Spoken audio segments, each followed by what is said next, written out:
Welcome in, ladies and gentlemen, to Jacket Sports Weekly. I'm Ethan Spozarski, and today we got an exciting segment for you as the transition from fall to winter sports kicks off. But first, we're going to sit down, me specifically, with Kristina Zadrozny and Larissa Howe.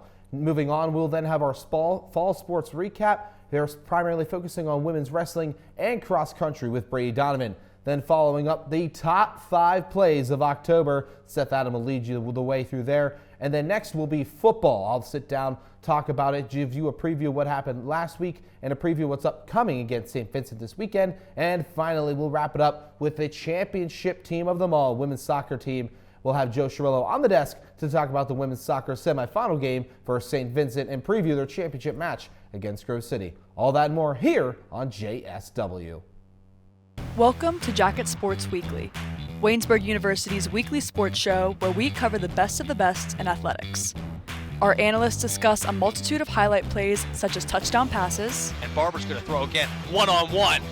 Does he got it in him? That's a catch! Tyler Richmond with flags thrown everywhere makes the catch! Touchdown, Waynesburg! And ones. This was low, Waynesburg's going to get it! Suggs is going to pull away here, go for the layup, and it's going to fall in and one! PJ Suggs! And home runs. Higgins drives one to left field. The left fielder running back, and that ball is out of here. Grace Higgins. Join us every Wednesday to see what's new in Waynesburg University athletics. Welcome in, ladies and gentlemen, for a very special opening segment. Traditionally, I'm up here with a host talking about Waynesburg women's volleyball, but instead we brought the volleyball to you in the form of Kristina Zadrozny and Larissa Howe, who now join me on the desk to talk about a little bit of their season. So ladies, want to appreciate you guys for coming up onto the 4th floor. I know it's a little different. Usually there's some sort of court and some net out here, but today we're sitting behind the desk. So appreciate your time as always. Kristina, starting with you. This year and last year, you led the team offensively in kills and kills per set. How have you been able to do that the last few years, even with the struggling with the wins and losses? How have you been able to do that this year? I think the most important thing is playing for the team behind you and not yourself, because it gives you more of a cause to get better and push yourself. And I personally go off of it. I just want to get better a little bit each day, so it helps me succeed the big goals that I plan for myself. Nice. And then moving on, Larissa, you as well were an offensive player this year, but the bigger motion towards that is you transferred in outside of Waynesburg and you come in here to the team, and being able to contribute was a huge thing. How were you able to do that well, and how has your transition been this first year at Waynesburg? Transferring is definitely a terrifying thing. You have no idea if anyone's actually going to like you. Are you going to mesh with the team? I was on a team for 3 years at Glenville State. I came in with the same girls that I'm leaving with, and it was great. We had a great connection, so I was terrified of that part. But I knew as long as I go out there, I play my game, I do what I know I can do, it was good. And we all get along great. Like Audrey was the only other transfer, and everything was great. So kind of moving on to that, for you specifically, you've been on this team for your entire collegiate career, and this year 14 new girls joined the team, 2 transfers, and a lot of new freshmen as well, a lot of new faces to the team. What was that like for you as someone who's become an upperclassman type of leader? Well, my freshman year, Jordan and Stein and all of them, they really made it a big deal to bring all of us together. So I think I personally went off that with the upperclassmen, and we just helped bring the freshmen into it. We did a lot of team bonding, even if everybody didn't want to go, we made it important to do it because it bring us together. So it helped us all become really close. Everybody, they're all my best friends, so it's really important. Yeah, I think it's a common understanding that the volleyball team is a well-knit group, and without a doubt, one of the more tight-knit groups on campus. I don't think there's much of a debate of that. And if someone wants to try to do that, then they're probably wrong. But we appreciate their attempt. But moving back over, Larissa, for you, you've had a little bit of an injury history coming into this year, and this year you had a fully healthy season, and it showed out on the court. Kind of walk us through what has that been like for you, because I know ACL injuries by no stretch are any bit of easy transition on top of that transferring aspect. Yeah, so I played 3 years at Glenville State. The first 2 years, I back-to-back ACL'd myself. That was not fun. I had a little bit of meniscus and MCL as well. That was definitely a rough recovery. It's like you said, it's not easy, it's not short, it's minimum 9 months. And that's right when I got cleared, was 9 months, worked my butt off to get it. And it's every day. There are no rest days. You're doing PT 2 to 3 times a day. Last year, I came back at 9 months, played in the fall of 24. I didn't play as much I wasn't fully healthy, but I played as much as I could, did what I needed to do, and I got some film, transferred out. And transferring to a new school is terrifying. I was really tight-knit with my athletic trainers, so that was a huge thing for me coming in. In the summer, I had an email thread going with Kara. It was, shout out Kara, I don't know how she put it up with me. It's rough. But yeah, it's definitely starting to weigh on my body a little bit more as I've gotten older, because I've also done some other stuff other than just my knees, concussions, dislocated fingers. I'm very injury prone. Injuries just look for me and find me. Well, now kind of moving on to that, is with that kind of aspect towards volleyball, for you guys this year as a team collective, and I understand you talked about, importance of team bonding, and whether you want to do it or not, you got to be a team. You got to work together. You got to hang out, because it matters on and off the court for you guys.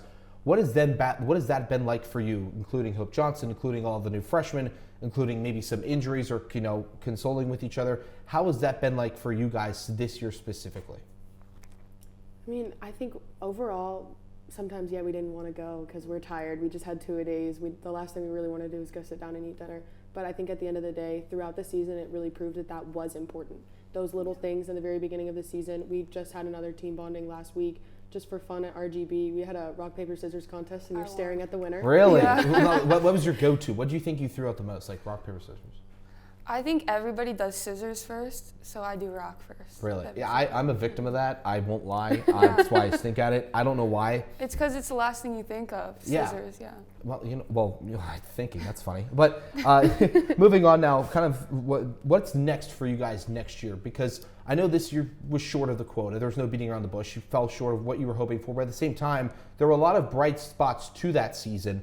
What do you guys now look forward to next year? I think we all want to win. That's always the big goal. But I think just to play how we know how to play. I feel like that's a big problem for us because we have so much potential, but we don't put it out onto the court at the end of the day. So I think just bringing it all together and playing how each of us know how to play is a really big key. But we're losing a lot of very important people, so hopefully Coach can find some people to bring in and replace them. Not really replace, but in the athletic sense, maybe. Yeah. But I mean, Hope Johnson showed that she has the ability to bring people in. 14 new players this year. Mm-hmm. This by far the most in the last 4 years any coach has brought in really for volleyball. So really great stuff there. And I thank both of you for coming up. We appreciate your time as always. For Larissa, Howe, and Kristina Zadrozny coming up. That was that segment. But now moving on to the next one, we got a fall sports recap coming up, and Brady Donovan is going to handle it for you there when we come back.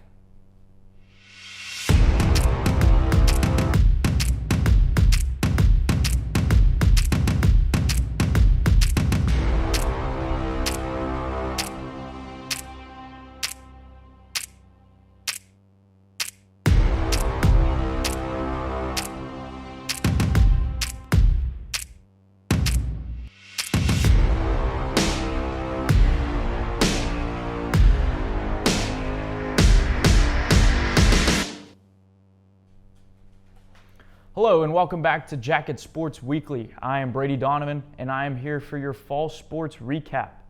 The men's and women's cross-country teams competed in the PAC Championship on Saturday. The men's cross-country team placed 9th of 12 teams with 244 points. Sophomore Ethan Wilson and freshman Jack Hood led the Yellow Jackets with their placements of 67th and 68th out of 100-player field. Wilson crossed the line at a time of 31 minutes 49.9 seconds. Hood at a time of 31 minutes 59.4 seconds.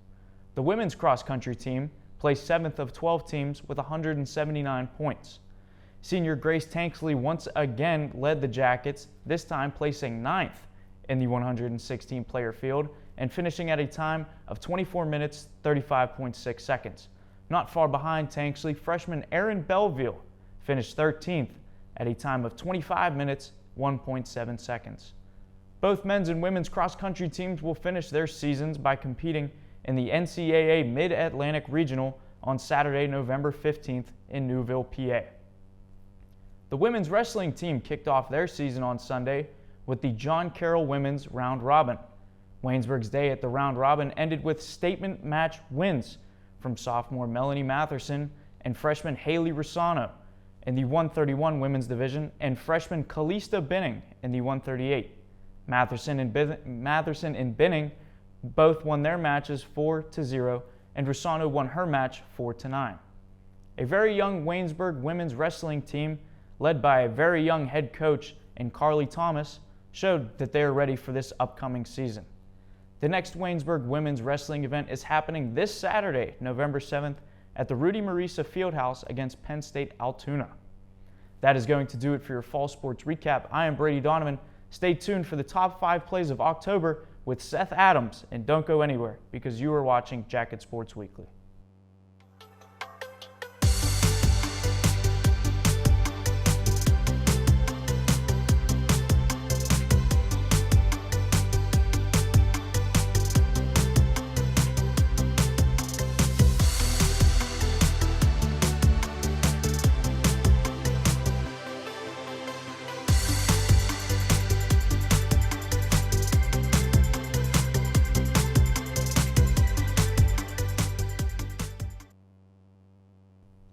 Welcome back into Jacket Sports Weekly. My name is Seth Adams, and today I'm breaking down the top 5 plays of October for you. Starting up, we got football. Carson Shriver, they're playing against Allegheny on homecoming. Carson Shriver able to get on the left side, walk in. Outstanding job by the O-line. Unfortunately, Waynesburg would lose this game, but Carson Shriver has really stepped up without Zane Cawley. Next up, John Angle able to tie it against St. Vincent. Let's watch. Ball just flies across the box, able to take the shot and score. They would tie it 1-1. The game would finish with a score of 1-1 on senior day. We move over to women's side. Amanda Pepe, the missile that she fires from 20 yards out, off the fingertips and in. Amanda Pepe's celebration, assist by Miracle Hershey. Waynesburg would win the game 2-1. Next up, we're going to the Rudy Marisa Fieldhouse. Larissa Howe is able to get the set-winning spike. Here it is, 25-22. Waynesburg would win this set, but unfortunately would lose the series 3-1. And now, number 1, game-winning header by Jules Moorbacher, 1-1, 30 seconds left to go, and there it is. The header by Jules Moorbacher with 30 seconds left to get Waynesburg the win, 2-1, in which they just won, and they're going to the championship this Saturday. So, super excited for them, but that's going to do it for me. Ethan Spozarski's coming up next with your football. Oh, I didn't see you there. I'm Mia Henkins, and welcome to Buell Hall, home of Waynesburg University's Department of Communication.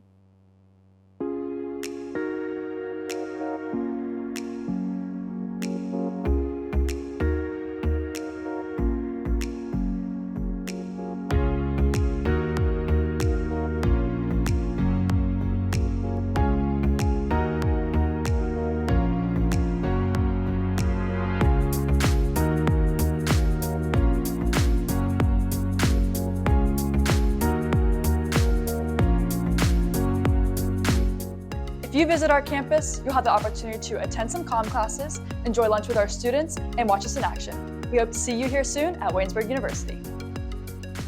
To schedule your personal visit, go to waynesburg.edu/admissions/schedule-visit. Come grow with us at Waynesburg University. Welcome back into the studio to Jacket Sports Weekly. The football team this past week made its way to Bethany, West Virginia to face off against the Bethany Bison, where the Yellow Jackets were winners of their last 3 games against the Bison coming into that game. Another important stat to note is Waynesburg running backs have ran for over 190 yards in each of those 3 games. This past Saturday was no different, as Carson Shriver followed suit with Zane Colley and Hunter Cameron as he ran for 228 yards, a touchdown, and 10.5 yards per carry in the 48-28 win over Bethany. Tommy Burke III threw for 167 yards, 2 touchdowns, and more importantly, no interceptions. Tyler Richmond accounted for 86 of those yards, meaning that almost half of Burke's passing yards went to Richmond. Something else to note is Kevin Willis and Ewing Jamison both each had a combined 20 tackles along with a fumble recovery for Jamison. Jerron Hale had the lone Yellow Jackets interception, while Dalen Curry and Marcus Mitchell both had a forced fumble with 3 total turnovers by the Waynesburg defense. Waynesburg advances to 3-6 overall and 3-4 in conference record, as this Saturday Waynesburg will look to set its sights for its second straight year in 3 of the last 4 years of going 4-6 overall for their final game coming up against St. Vincent. This is also a Bearcats team who comes into the game at 2-6 overall and 1-5 against other PAC teams. While the Bearcats do not have a lot to show for their records involving wins, they still have some standouts on the team. The Bearcats offense ranks 5th in the PAC, and this is led by wide receiver Chris Downs. Downs has over 1,000 receiving yards. He ranks 2nd in the PAC in receptions and yards, and 1st in touchdowns with 14 on the season. Running back Julian Walker has ran over for about 500 yards, averaging 5.7 yards per carry and 3 touchdowns. Jake Phillip ranks 4th in the PAC for passing with almost 2,200 yards and 21 total touchdowns. The Bearcats defense, however, is bottom 3 in the PAC, allowing 462.5 yards per game and 46 total touchdowns on the season. The Yellow Jackets and Bearcats will kick off their game this Saturday, November 8th at 1 o'clock. Coming up next here on Jacket Sports Weekly, though, we'll sit down with Joe Chirillo to preview the Women's Championship soccer game coming up on Saturday.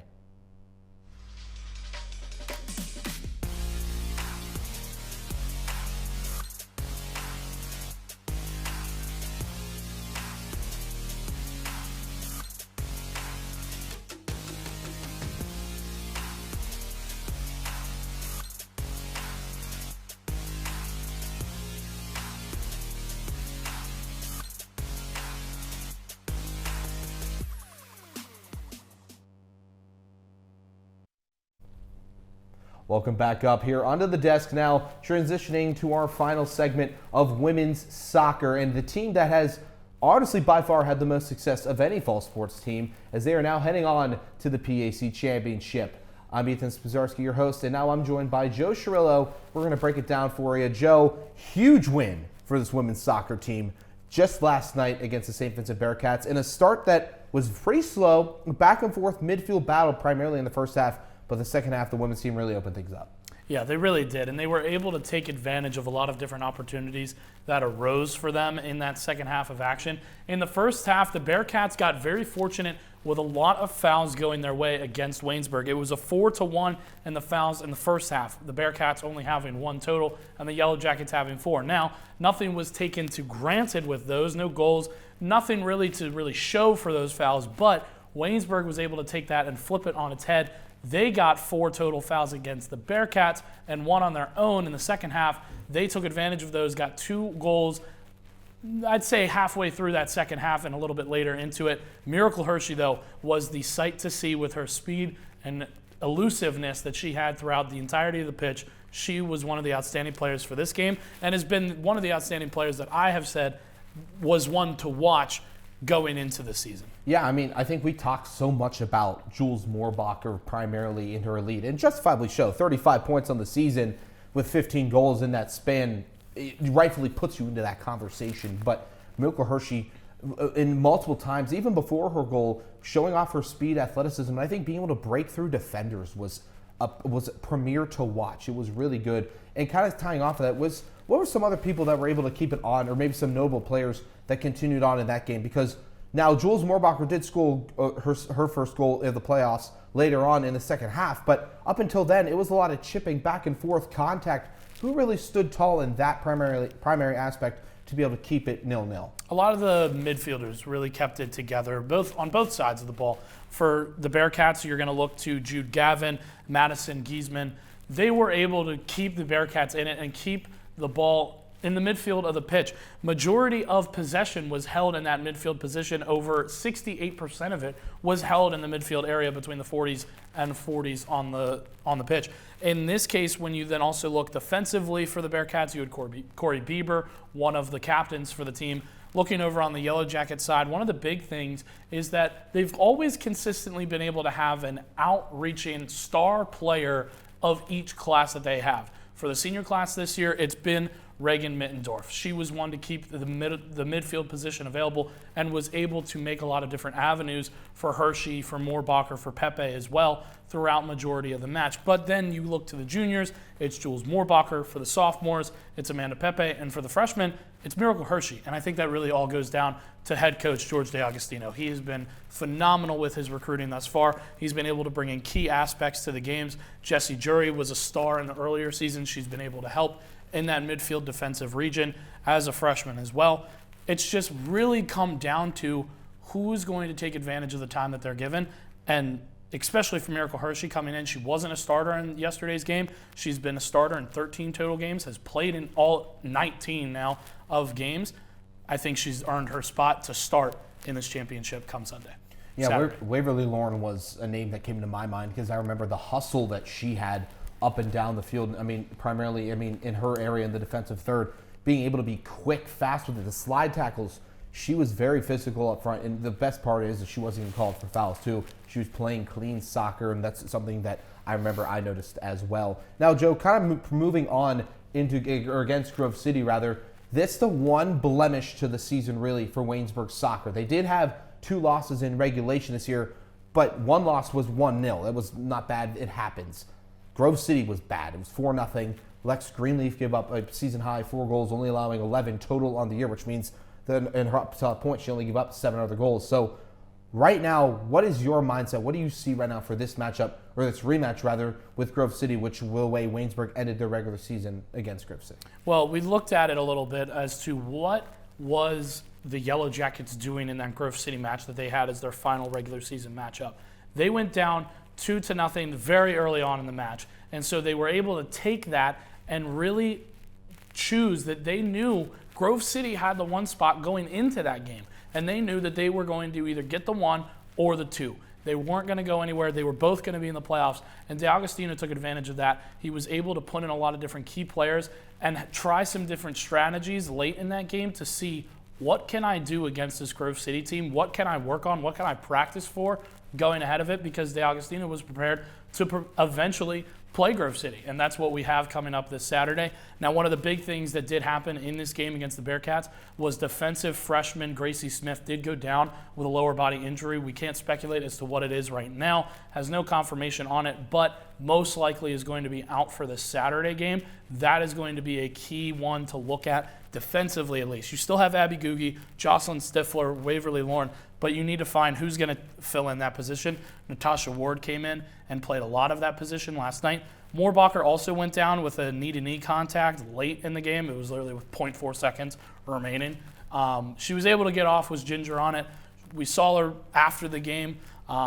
Seems like she'll be okay. Might have a little bit more just extra work on it in PT. She should be fine. We're going to be looking at that on Saturday. So now I guess the last question for you, the glaring one, is championship Saturday with a matchup against a familiar foe for the women's soccer team. What do they have to do particularly to win, especially with a few of these adjustments they're going to have to make from their last time out versus Grove City? You're definitely going to want to watch the game that happened last night, Franciscan and Grove City, and see what did Franciscan do that didn't work, and what did they do that eventually did work. Now, they weren't able to put anything in the net for themselves on the Barron side, but they at least were able to make some offensive pushes and offensive strategies. How can Waynesburg apply that to their team that they have? And you're really just going to want to watch Jules Moorbacher. And I would say you put in Miracle Hershey, have the two of them work together. Many teams, especially with the Bearcats, were doubling Moorbacher majority of the night. When Hershey scored, then Hershey was starting to be doubled, and that led to Jules Moorbacher's goal that came in the end. Take advantage of that. Take advantage of what the Wolverines are going to fall for. Put out those traps. Have them step in those traps and take advantage. All right, Joe, thank you very much. That's going to conclude our women's soccer segment here on Jacket Sports Weekly this week. If in case you want to watch it, the Yellow Jackets will take on Grove City on Saturday at 4:30. Want to watch the PAC Championship? You can head over to the PAC Digital Network, clip on the Grove City logo, and find the video stream in there. That's going to wrap up this week's episode of Jacket Sports Weekly. I want to thank you all for watching. I want to thank our fellow panelists. I want to thank Larissa, Howe, and Kristina Zadrozny once more for coming onto the desk. For Ethan Spozarski, my producers Tyler, Aaron, and me, Henkins, we say so long, and we'll see you all next week. Same time, same place.